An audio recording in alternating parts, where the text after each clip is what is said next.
Ladies and gentlemen, 1:36 on a Saturday afternoon. We're halfway through Inside Georgia Real Estate with Deborah Morton. Let's go to the phones. Let's go to Jay from Locust Grove. Hey, Jay, thanks for listening, my friend. Jay? Hey, how you doing? How you doing? Good. What's your question, Jay? Okay, I had a home that I financed years ago, and I done it myself. I went down there and put the lien on it in my name, and you know, the people that I'd sold it to passed away. Okay, so I thought it'd probably be like a car or something. You know, a car, they pass away and you're the lien holder, it's no problem. But on this, I run into the problem I can't get it put in my name, and I really don't know what to do. I'm having to pay taxes on it, and I need to kind of do something with it. If you got any ideas what I can do or where I can turn? Yes, I need to get you connected to an attorney right away. That family has an estate. If they passed away and the home is deeded to them, their estate has rights to it. And you're the mortgage holder, so you could, if you're not being paid or if there's an unpaid balance, you could foreclose on it. This is definitely a matter that requires legal help to make sure. There's a lot of interwoven challenges here. The taxes do need to be paid, or then the county is going to have a dog in the fight. So, send me a message on InsideGeorgiaRealEstate.com. I will connect you with an attorney. What county are you in? Henry County. Okay, send me a message. I will connect you with somebody who can help straighten that out for you sooner rather than later. Thanks for calling and thanks for listening. Okay, well, one more question. I'll let you go. If I go to the tax assessor's office, do you think there's any possibility they would lower the taxes since it's not being inhabited by anybody, or would that not have anything to do with it? There is a certain timeline that you have to file your appeal, and I think it has passed. I don't know exactly what Henry County's is off the top of my head. You can appeal your taxes on your property, but it's strictly based on comparison analysis, and I'm not sure that you're going to be in a position to do that right now. Gotcha. Okay. Right. Thank you, Jay. Thank you for listening. Okay. Thank you. Y'all have a good day. Yes, sir. Let's go to Anthony from Buckhead. Go ahead, Anthony. Hold on, Anthony. 404-872-0750, 1-800-WSB Talk. Those are the numbers to call to ask all your real estate questions. Go ahead, Anthony. Hey, thank you very much for taking my call. I have what I think is a simple question. I own a condo in Buckhead in 10 Terminus.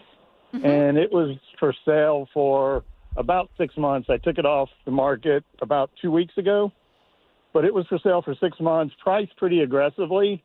And I got little to no showings, and I didn't get any lowball offers. I think I got like 10 showings in 6 months. And the agency I used was a pretty reputable that really focuses on the condo market in Buckhead and Midtown. So my question to you is the condo market in Buckhead terrible, or is there something wrong with my building? Oh, well, it could be both. The condo market, I'm sorry. It is part of the reason the condo market is so challenging in Buckhead specifically right now, and Midtown as well. The inner city is because of the insurance and HOA issues. We had escalating costs go up with insurance. And so there's a lot of fees that make, if somebody's using a mortgage and then they have their HOA fees and their insurance costs are higher. The secondary issue with condos is sometimes the buildings themselves are non-warrantable. And what does that mean? That means it is a very deep thing. How you get financing for a mortgage, some buildings you can't use a regular conventional or FHA loan. There are warrantable and unwarrantable. This goes deeper into the mortgage industry. Gotcha. And if your building has been deemed unwarrantable, we have to set you up with a financing package so anybody who wants to buy in your building can actually get financing for it, because there's not enough cash buyers out there for condos. Sure. So I'm pretty sure it is warrantable because there's only 10% of the units are rentals. And I think that's a big. That's It is different, though. The warrantable is different than rentable.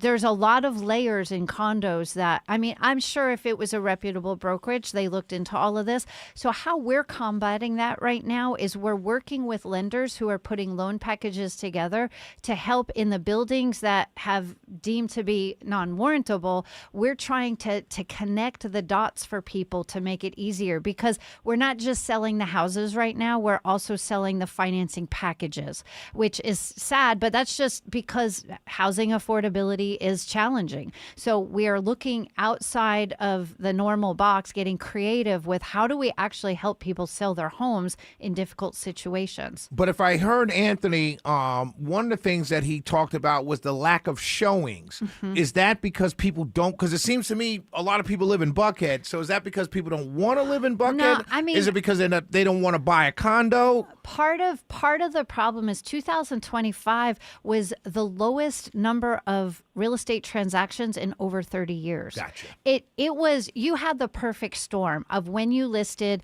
it's a condo, like there's a lot of competition. I don't know how many others were available for sale at the same time as yours in the building. So what you No other 2 bedrooms were for sale the entire time. Yeah. So we have a lot of competition. We have pricing issues. We have high insurance rates.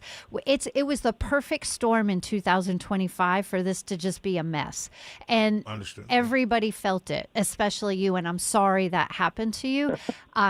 Don't give up. Don't give up yet. Send me a message. I will try to connect you with, again, the lenders that I mentioned to the others. There are options that you can roll into your marketing package that will help.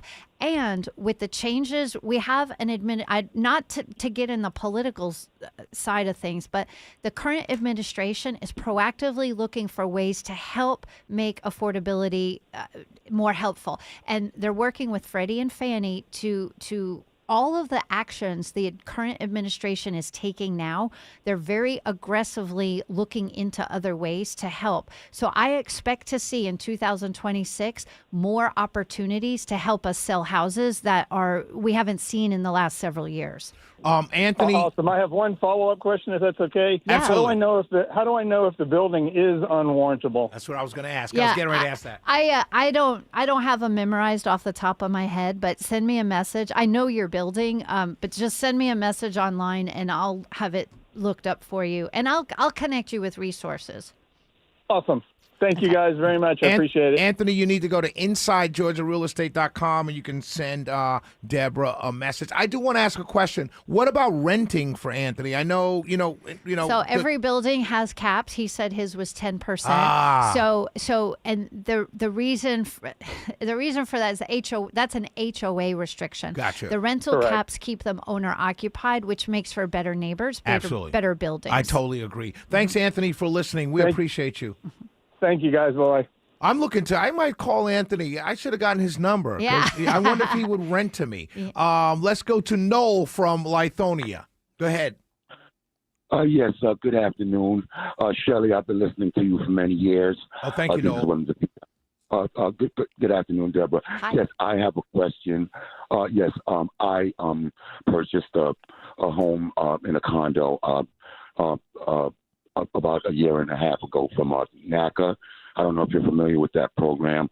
And I want to be able, I have 2 vacant rooms that I would like to be able to rent.